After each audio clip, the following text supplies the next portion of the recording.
Hey guys, I'm Daddy Plant, and I fix brown leaves, not broken hearts. Today we are talking about one of the most stunning and long-blooming houseplants you can own, the Anthurium. You might know it as the Flamingo Flower or lace leaf. With its glossy, heart-shaped leaves and bright red, pink, white, or purple waxy flowers, this plant looks like it belongs in a tropical paradise. And the best part? Those flowers can last for weeks, sometimes months. I've had Anthurium blooms that stayed vibrant for 3 months straight. That's incredible for a houseplant. But here's the thing. Anthuriums have a reputation for being a bit finicky. People bring one home, the flowers fade, the leaves get brown spots, and they think it's impossible to keep alive. The truth is, Anthuriums aren't hard, they just have specific needs. They're tropical plants from the rainforest of Colombia and Ecuador. They grow on forest floors and tree branches, protected from direct sun but surrounded by humidity.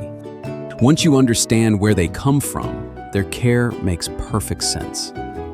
In this video, we're covering everything you need to know: light, water, humidity, soil, pots, fertilizer, getting them to rebloom, propagation, common problems, and how to keep those gorgeous flowers coming all year long. Let's get into it. Let's start with light. Anthuriums need bright, indirect light. They do not like direct sun. In their natural habitat, they grow under the canopy of taller trees. The sun is filtered through leaves before it reaches them. An east-facing window is absolutely perfect.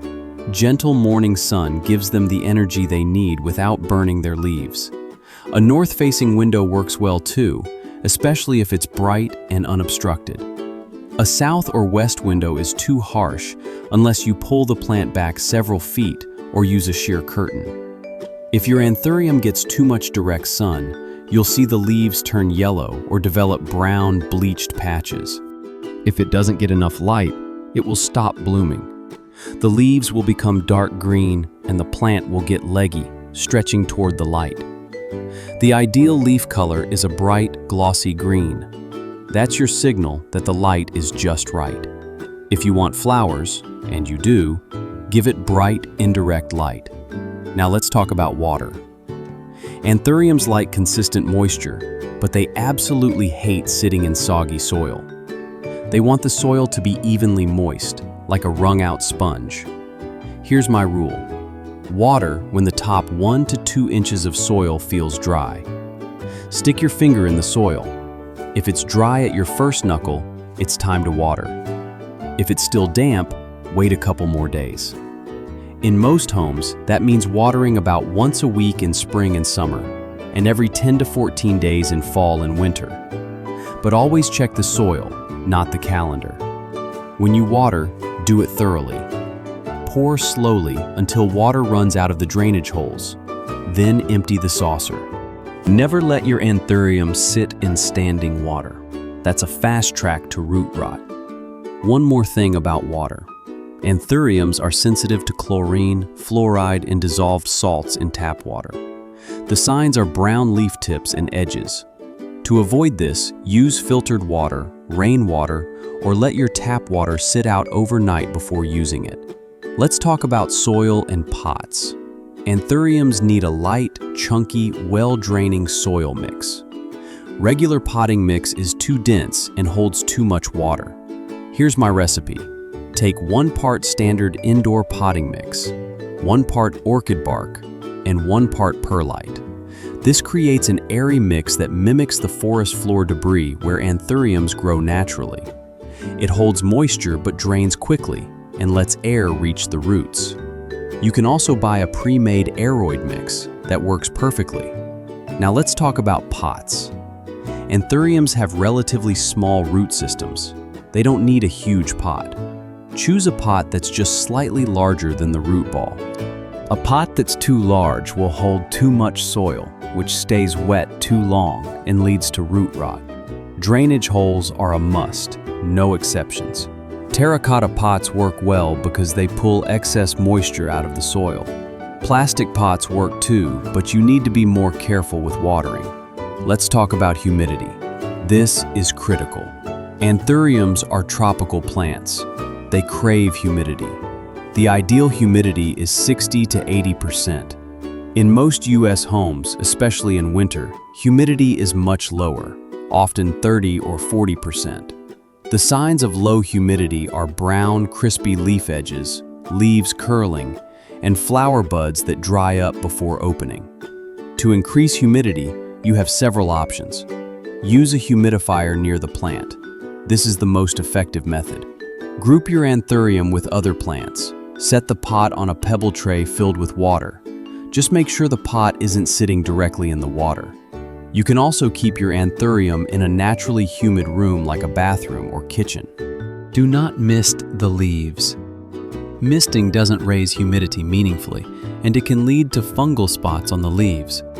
A humidifier or pebble tray is much better. Let's talk about temperature. Anthuriums like it warm. They prefer temperatures between 65 and 80 degrees Fahrenheit. They can handle down to 60 degrees, but cold damage starts below that.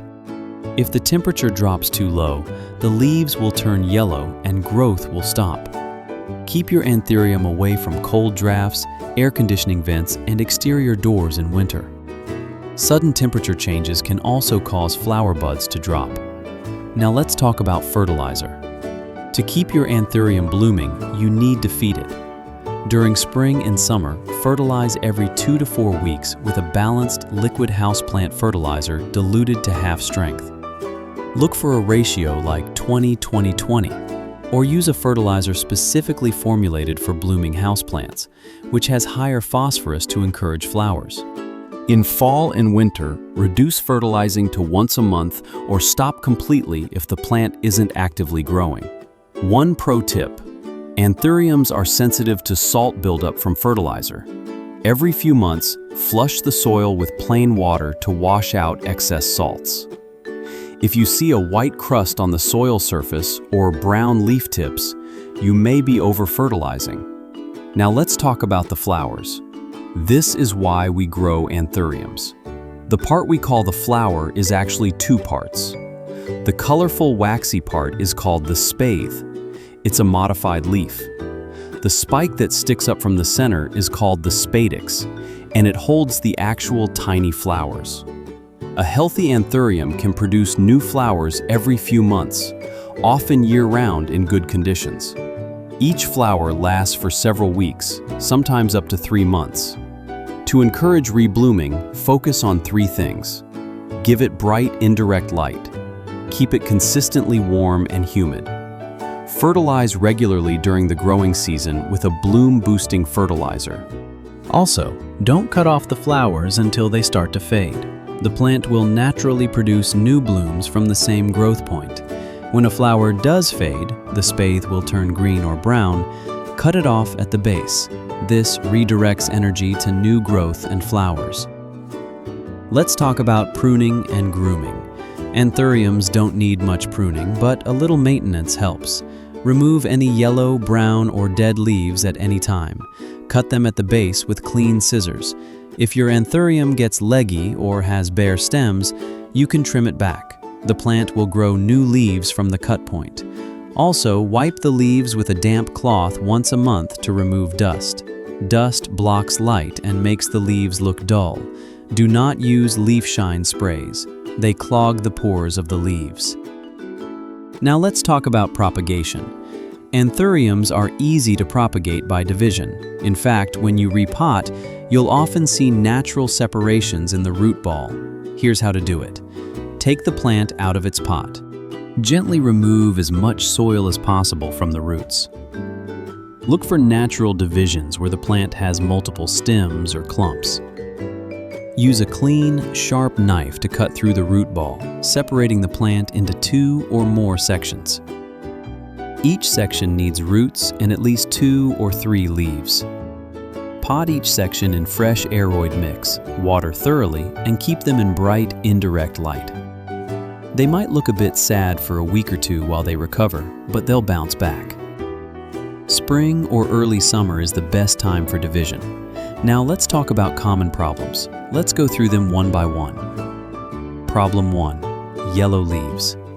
If the lower leaves turn yellow slowly, that's normal aging. If many leaves turn yellow at once, you're overwatering. Let the soil dry out more between waterings. Check for root rot. Problem 2. Brown leaf tips and edges. This is usually low humidity, chlorine or fluoride in tap water, or over-fertilizing. Increase humidity, switch to filtered water, and cut back on fertilizer. Problem 3. Leaves curling. This can be from underwatering, low humidity, or cold drafts.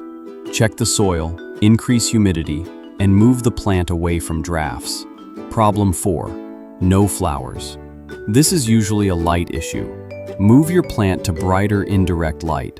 It could also need fertilizer. Choose a bloom booster with higher phosphorus. Problem 5. Flowers turning green. That's normal aging. The flower spathe naturally turns green as it fades. Cut it off at the base. Problem 6. Brown spots on leaves. This can be from sunburn if the plant is in direct light. Move it to a shadier spot. It can also be a fungal or bacterial infection from water sitting on the leaves. Remove affected leaves and keep the leaves dry. Problem 7. Pests. Anthuriums can get spider mites, mealybugs, aphids, and scale. Spider mites love dry conditions, so increasing humidity helps prevent them. Mealybugs look like white cotton in the leaf joints. Scale looks like small brown bumps. Wipe with rubbing alcohol on a cotton swab, or use neem oil or insecticidal soap. Isolate the plant for a few weeks. Problem 8. Root rot. This is the most serious problem. It's caused by overwatering or poor drainage. The signs are yellow leaves, mushy stems, and a bad smell from the soil. Take the plant out of the pot. If the roots are brown and mushy, cut away the rotten parts. Repot in fresh, dry aroid mix. Water much less going forward. Let me give you a few quick answers to common questions.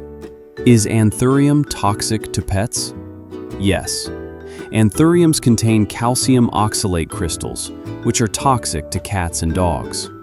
If ingested, they can cause mouth irritation, drooling, vomiting, and difficulty swallowing. Keep this plant out of reach of pets. Can I put my Anthurium outside in summer? Yes, but in full shade. No direct sun at all. Bring it back inside before temperatures drop below 60 degrees at night. Why are my leaves drooping? Either thirsty or overwatered. Check the soil. Dry soil means water. Wet soil means you likely have root rot. How long do Anthuriums live? With good care, they can live for 5 years or more. Can I grow Anthurium in water? Some people do, but it's not ideal for long term. Soil is better. Should I repot right after buying? Wait a few weeks to let the plant adjust to your home. Then repot into aroid mix if it's in heavy soil. Let's wrap everything up. The Anthurium is a stunning, long-blooming tropical plant that deserves a spot in every plant collection. Give it bright, indirect light. An east window is perfect. Water when the top 1 to 2 inches of soil are dry. Use a chunky, well-draining aroid mix with orchid bark and perlite. Provide high humidity through a humidifier or pebble tray. No misting. Keep temperatures between 65 and 80 degrees. Fertilize every 2 to 4 weeks in spring and summer with a balanced or bloom-boosting fertilizer. Propagate by division. Watch for yellow leaves, brown tips, and root rot from overwatering. Here's the most important thing to remember. Anthuriums are not difficult. They just need their tropical conditions met. Give them bright indirect light, consistent moisture, and high humidity. Get those 3 things right, and your Anthurium will reward you with those gorgeous, waxy flowers for months on end. If you have an Anthurium at home, let me know in the comments. What color are your flowers? Red, pink, white, or something else? Post a picture. I'd love to see it. If you are new to the channel, please subscribe. We put out new plant care videos every week. No plant shaming, just real tips for real plant parents. Thanks for watching. Take care of your plants and they'll take care of you. See you in the next video.